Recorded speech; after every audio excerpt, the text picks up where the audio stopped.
KeSPA Cup just ended. T1 took the victory in a 5-game series, but most people were honestly just watching out for one thing during the games. PEYZ, and how he's fitting into the team.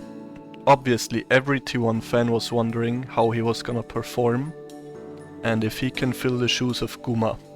I mean, Guma just won Worlds with T1 3 times in a row, and then just leaves. A lot of people were doubting PEYZ, if he was good enough to play alongside the other T1 members, but at KeSPA Cup he delivered. He even got a penta in finals. When he was playing against Guma, it was an absolute ego battle in bot lane. They were flashing onto each other, taking all the resources. When Guma left T1, he said, "If my goal is to be the best player in the world, I realized I couldn't stay at T1 forever." So Guma now, he's trying to prove himself that he can beat T1, and PEYZ is doing the exact same thing, that he can be better than Guma. So who of them was better? I'd say both. Both of them were playing out of their mind, especially in the first series they played against each other. For example, in the first game, PEYZ went complete 1v9 on Lucian, but Guma somehow got fed on Corki and just won the game. Ultimately though, PEYZ got the upper hand, and now there's the picture of Guma looking at T1 lifting the trophy. But we're gonna see how it's gonna turn out, because watching the LCK bot lanes this year will be awesome. There's PEYZ versus Guma. Now there's also Smash, who joined Dam1. PEYZ, when he started his career in Gen G, from the get-go just won everything, except Worlds. He was really solid, didn't make many mistakes, carried when his team needed him, but then when he had to go to the LPL, he really needed to step up, because he didn't have someone like Chovy in mid lane anymore. His team kind of sucked. All of their games ended up like they either lost, or PEYZ was playing out of his mind and was solo carrying. He was the one holding the team JDG together.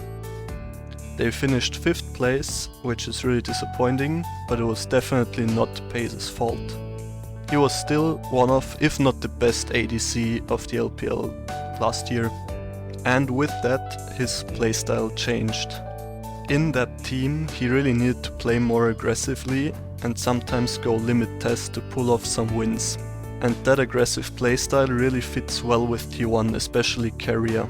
So if you're a T1 fan, this is really exciting stuff. And now enjoy some more PEYZ highlights from KeSPA Cup.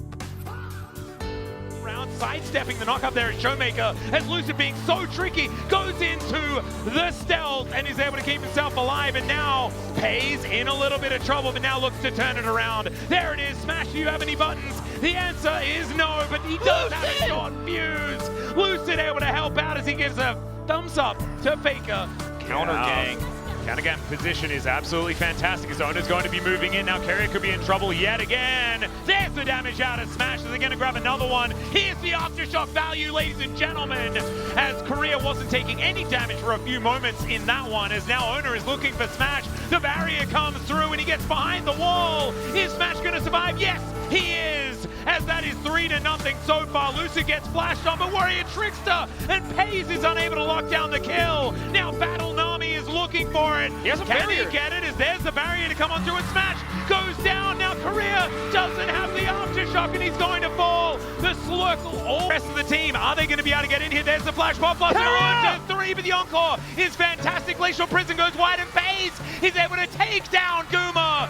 Evaporates the bottom lane as it's a triple kill. Could it even be a penta as he's looking for the quadra? There it is. And down he will go, pentakill for PEYZ.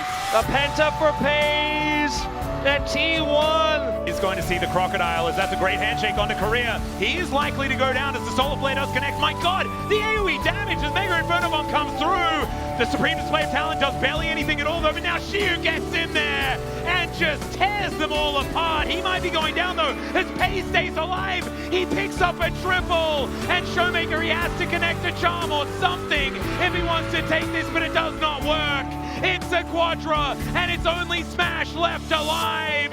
PEYZ, can you take him down? The answer is no. Everything that they could, the impossible was completed. Like D+ had this game in the bag, and why build damage when If they can never kill you, it doesn't matter. Well, PEYZ, can he actually stay alive? That's the question, as Showmaker is almost just straight up dead. There is going to be the bailout, and it actually works out as PEYZ manages to survive!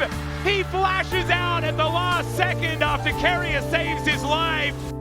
It is a different flavor. All right, as you were saying it, Wolf, there is going to be the headbutt pulverized back, and down goes seeing what he can do, but he's in no man's land. Gumayusi going to be able to get himself out of there. That is Delight finding yet another carry and putting him very low, but Delight's trying to take control of this situation. Zeus moving on in. There's the audacious charge. Wild Growth onto the Nidalee as he's trying to team fight his way through, but Ona's able to walk his way out, and the Moonlight Vigil is too good from PEYZ. Team fights in this game as Kanavi, with his hard steel at the ready, is looking to come on over here as PEYZ taking a lot of damage, but he's offering a whole lot back as well. He's going to pick up 2 from the bottom side, make that a 3rd as Kanavi's flashing out of the way.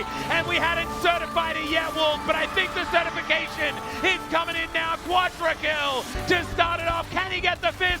The answer is no, because Zeus is going to get out of there, but I think it might just be exactly that, Wolf.